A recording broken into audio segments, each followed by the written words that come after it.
si tu es fils de Dieu, ces écritures-là que eux ils ont ramassées, nos ennemis ne sont pas humains.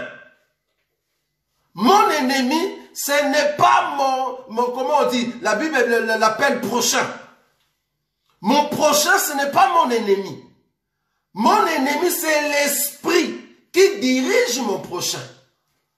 Mon prochain dans la chair comme ça, je ne prendrai jamais un couteau parce que là, tu es capable que si ton prochain meurt, tu vas te réjouir.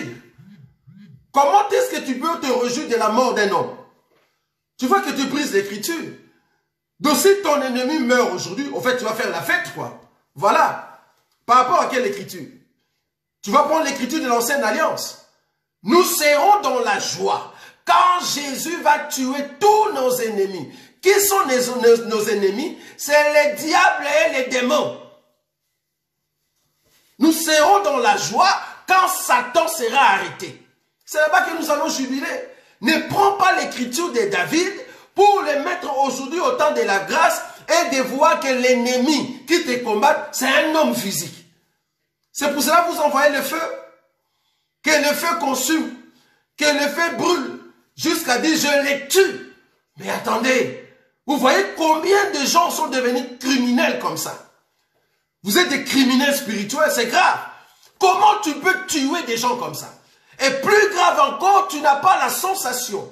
Comment vivre dans une société à couper la chair humaine dans ton esprit? Tu coupes la chair humaine et tu fais manger à ton ennemi. Tu prends son sang dans un gobelet. Tu prends son sang dans un gobelet, tu prends le sang qui sort. Parce que ici, je me mets dans la peau d'un djihadiste. Je vois le djihadiste qui a pris le couteau et il a coupé le professeur en France. Un professeur qui était en train de prêcher, pardon, d'enseigner, parce qu'il a montré des caricatures du prophète Mahomet. Par cette colère, il vient, il prend le couteau, il l'égorge, sans la sensation, pensant que Dieu est content. Et ces pasteurs font la même chose. Ils pensent que cette prière, Dieu est content. Non, Dieu n'est pas content. Non. Dieu aujourd'hui, au temps de la grâce, n'est pas content avec cette prière. Donc quand vous faites des prières pour envoyer le feu sur les gens, quand vous envoyez les malheurs sur des gens, des personnes comme vous, comprenez que votre prière est tapée à côté. Peut-être tu ne vois pas. Attends. Je vais prendre une écriture. Remarquez. Je vais vous dire quel est l'esprit qui vous anime. Attendez. Luc chapitre.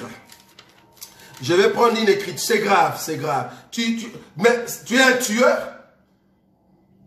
Je n'ai pas d'autre mot. Tu es un tueur. Parce que si déjà en esprit, tu tues les gens comme ça, tu coupes leur chair. Tu as coupé comment? Avec un couteau. Tu as coupé comment? Donc tu coupes la chair humaine. Hein? Tu coupes la chair humaine, le sang sort. Tu prends les gobelets, là où le sang sort. Ah voilà, je mets ton sang. Tu voulais me tuer, voilà, je mets ton sang. Et je te fais boire, c'est là. Eh, mais tu es plus que même ces djihadistes. Tu as vraiment la sensation de tuer un homme, quoi. Mais en esprit. Tu as déjà tué. Qu'est-ce que tu crois? Et au lieu de tuer seulement ton ennemi, tu as tué ton ennemi, sa femme et ses enfants. Eh, mais attendez, mais où sont les autorités pour nous prendre ces gens comme ça? Des gens qui tuent des hommes dans leurs pensées. Il a tué dans ses pensées, que ce soit son ennemi, la femme et les enfants de cet homme-là. Tu penses que tu es quoi? En Christ et Jésus, ces choses ne marchent plus. Luc chapitre 9. Malheureusement, vous lisez trop l'Ancienne Alliance. Vous êtes trop dans l'Ancienne Alliance, vous ne comprenez ni les Écritures, ni la puissance de la parole de Dieu. Vous voyez? Tu prends une écriture là-bas, tu te mets dans la peau de David. Toi, tu n'es pas David. David, c'est Jésus. Tu n'es pas David. David, c'est Jésus. Toi, tu n'es pas David. Quand David dit ces choses-là, toi, tu n'es pas David. David, le véritable David, c'est Jésus. Tout ce que David a dit là-bas, c'est Jésus qui va l'accomplir. Et nous serons dans la joie. Mais pas toi, homme physique, qui est en train de penser sur ton conjoint, ton prochain. afin de les tuer comme ça, les couper en morceaux, prendre son sang et lui faire boire. Eh, c'est grave ça. Attends, Luc chapitre 9. Je veux lire une écriture parce que l'esprit qui vous anime, c'est Satan. Dieu n'est pas dans cette prière-là. C'est Satan, purement. Satan. Attends, tu vas comprendre. Luc chapitre 9.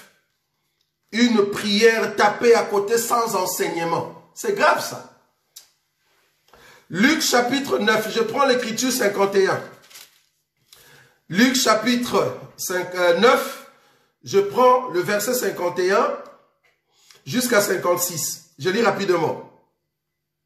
Lorsque le temps où il devait être enlevé du monde approcha, c'était le temps où Jésus voulait être enlevé du monde.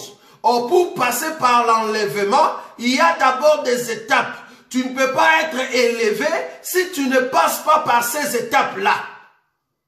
Ici, Jésus va maintenant bientôt être élevé. Luc chapitre 9, verset 51-56. Jésus maintenant va être élevé. Or, avant d'être élevé, il y a d'abord un passage, là où il doit passer. Remarquez maintenant l'écriture.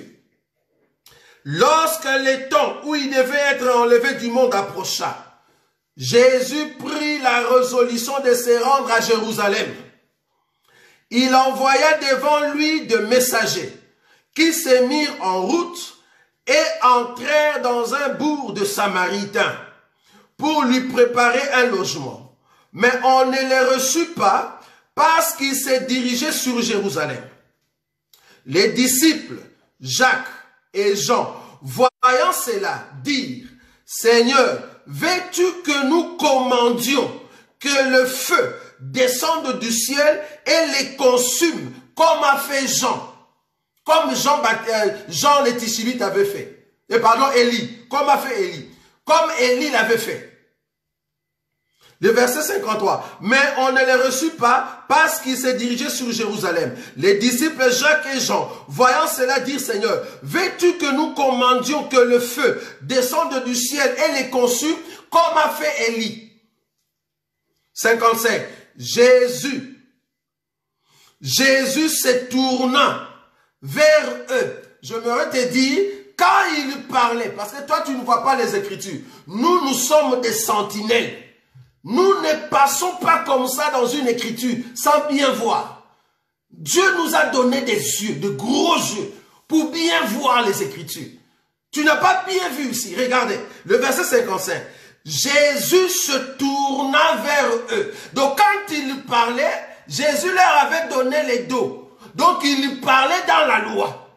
Ça, tu n'avais pas vu. Dans la loi, ils peuvent parler. Mais quand Jésus tourne, c'est la face, c'est la grâce. Au temps de la grâce, ce que Élie avait fait, c'est pas bon. Au dos, par les dos de Jésus, ça c'est bon. Ça tu peux parler. Mais quand Jésus tourne, c'est la face maintenant qui regarde les disciples. Là, nous sommes au temps de la grâce. Ça ne marche plus. Au dos de Jésus, oui. Mais la face de Jésus, non. Le verset 55. Jésus se tourna. Ok, nous sommes au temps de la grâce. Donc, il était d'abord, il leur a donné le dos. Maintenant, là, Jésus tourne. C'est-à-dire, nous entrons maintenant dans le temps de la grâce. Or, dans le temps de la grâce, regarde ce que Jésus dit. Jésus se tourna vers eux et le réprimanda. J'aime ça. Le réprimanda. Disant, vous ne savez de quel esprit vous êtes animés.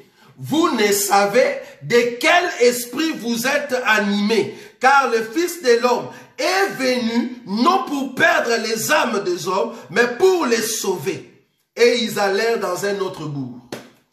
Au temps de la grâce, le Seigneur est venu pour sauver les âmes des hommes. Les hommes, parce que le feu que tu envoies sur ton ennemi, qui sait si c'est un Paul?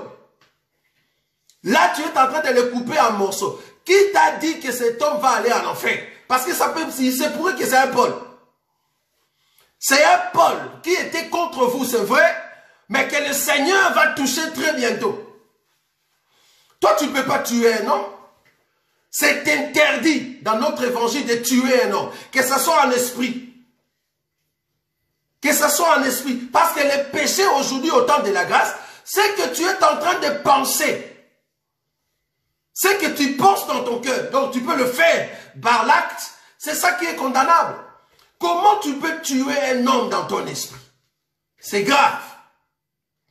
Des prières comme ça, des églises comme ça, là où vous priez comme ça, je m'aurais te dire, sortez de là. Je ne peux en aucun cas couper mon ennemi dans la chair comme ça. Ou soit je suis prêt que quand mon ennemi meurt, je suis en train de festoyer. Plus grave encore, tu es en train de souhaiter la mort de ton ennemi. Qu'il meure. Tu as répété ça plusieurs fois. Je les tue. Mais c'est quelle prière ça?